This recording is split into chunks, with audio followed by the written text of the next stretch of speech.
ಈಗ ಭಾರತದ ಸಂವಿಧಾನ ಪೀಠಿಗೆ ದಯವಿಟ್ಟು ಎಲ್ಲರೂ ಎದ್ದು ನಿಲ್ಲಬೇಕು.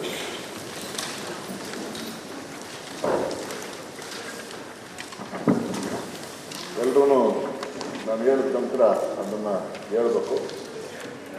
ಭಾರತ ಸಂವಿಧಾನ ಪ್ರಸ್ತಾವನೆ. ಭಾರತದ ಜನಗಳಾದ ನಾವು ಭಾರತವನ್ನು ಒಂದು ಸಾರ್ವಭೌಮ ಸಮಾಜವಾದಿ ಸರ್ವಧರ್ಮ ಸಮಭಾವದ ಪ್ರಜಾಸತ್ತಾತ್ಮಕ ಗಣರಾಜ್ಯವಾಗಿ ರಚಿಸಲು ಮತ್ತು ಅದರ ಸಮಸ್ತ ನಾಗರಿಕರಿಗೆ ಸಾಮಾಜಿಕ ಆರ್ಥಿಕ ಮತ್ತು ರಾಜಕೀಯ ನ್ಯಾಯ, ವಿಚಾರ, ಅಭಿವ್ಯಕ್ತಿ, ವಿಶ್ವಾಸ, ಧರ್ಮಶ್ರದ್ಧೆ ಮತ್ತು ಉಪಾಸನಾ ಸ್ವಾತಂತ್ರ್ಯ ಸ್ಥಾನಮಾನ ಹಾಗೂ ಅವಕಾಶ ಸಮಾನತೆ ದೊರೆಯುವಂತೆ ಮಾಡಲು ಮತ್ತು ವ್ಯಕ್ತಿ ಗೌರವವನ್ನು ರಾಷ್ಟ್ರದ ಏಕತೆಯನ್ನು ಹಾಗೂ ಅಖಂಡತೆಯನ್ನು ಸುನಿಶ್ಚಿತಗೊಳಿಸಿ ಅವರಲ್ಲಿ ಭ್ರಾತೃ ಭಾವನೆಯನ್ನು ವೃದ್ಧಿಗೊಳಿಸಲು ಶ್ರದ್ಧಾಪೂರ್ವಕ ಸಂಕಲ್ಪ ಮಾಡಿದವರಾಗಿ ನಮ್ಮ ಸಂವಿಧಾನ ಸಭೆಯಲ್ಲಿ 1949ನೇ ಇಸವಿ ನವೆಂಬರ್ ತಿಂಗಳ 26ನೇ ತಾರೀಖಾದ ಈ ದಿವಸ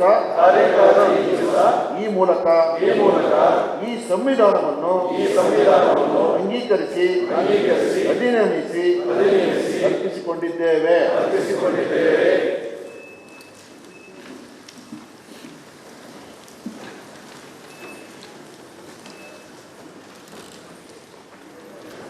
ಈಗ ಭಾರತದ ಸಂವಿಧಾನ ಪೀಠಿಗೆ ದಯವಿಟ್ಟು ಎಲ್ಲರೂ ಎದ್ದು ನಿಲ್ಲಬೇಕು.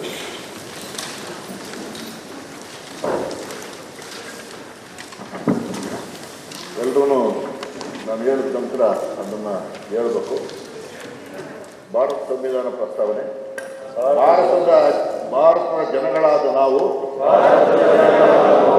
ಭಾರತವನ್ನು ಒಂದು ಸಾರ್ವಭೌಮ ಸಮಾಜವಾದಿ ಸರ್ವಧರ್ಮ ಸಮಭಾವದ ಪ್ರಜಾಸತ್ತಾತ್ಮಕ ಗಣರಾಜ್ಯವಾಗಿ ರಚಿಸಲು ಮತ್ತು ಅದರ ಸಮಸ್ತ ನಾಗರಿಕರಿಗೆ ಸಾಮಾಜಿಕ ಆರ್ಥಿಕ ಮತ್ತು ರಾಜಕೀಯ ನ್ಯಾಯ, ವಿಚಾರ, ಅಭಿವ್ಯಕ್ತಿ, ವಿಶ್ವಾಸ, ಧರ್ಮಶ್ರದ್ಧೆ ಮತ್ತು ಉಪಾಸನಾ ಸ್ವಾತಂತ್ರ್ಯ ಸ್ಥಾನಮಾನ ಹಾಗೂ ಅವಕಾಶ ಸಮಾನತೆ ದೊರೆಯುವಂತೆ ಮಾಡಲು ಮತ್ತು ವ್ಯಕ್ತಿ ಗೌರವವನ್ನು ರಾಷ್ಟ್ರದ ಏಕತೆಯನ್ನು ಹಾಗೂ ಅಖಂಡತೆಯನ್ನು ಸುನಿಶ್ಚಿತಗೊಳಿಸಿ ಅವರಲ್ಲಿ ಭ್ರಾತೃ ಭಾವನೆಯನ್ನು ವೃದ್ಧಿಗೊಳಿಸಲು ಶ್ರದ್ಧಾಪೂರ್ವಕ ಸಂಕಲ್ಪ ಮಾಡಿದವರಾಗಿ ನಮ್ಮ ಸಂವಿಧಾನ ಸಭೆಯಲ್ಲಿ 1949ನೇ